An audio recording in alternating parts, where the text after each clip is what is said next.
So my speech is going to be on the ethics in psychology. Guys.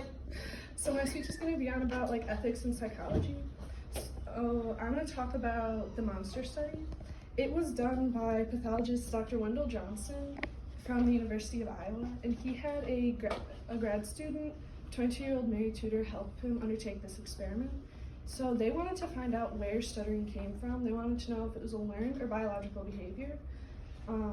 So this experiment is why the code of ethics is so important, because it happened in, I want to say, about the 1930s, before the APA made their code of ethics.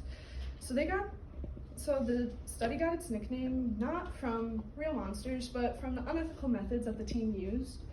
Tudor selected 22 orphans to be the participants in this experiment.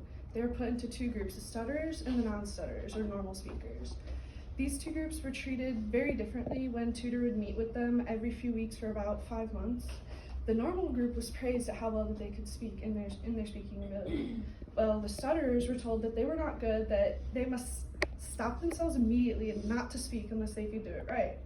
Obviously, this is very hurtful. When a child is repeatedly told these hurtful comments, it's going to leave long-lasting effects on them. Some of these orphans were from 5 to 13 years old. And so this study did not get published for many reasons. The researchers knew at the time there were some ethical issues, but they just brushed them off. Tudor would later meet with some of these children after the experiment had ended, and she mentioned that in time that they will recover, but we have certainly made a definite impression on them. That's not a good thing you want to hear from a researcher.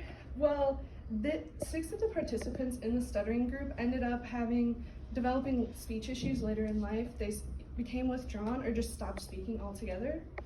And they didn't know about this experiment at all. They didn't find out until about 60 years later, and they ended up filing a lawsuit against the University of Iowa. It's a multi-million-dollar lawsuit, so it's pretty serious.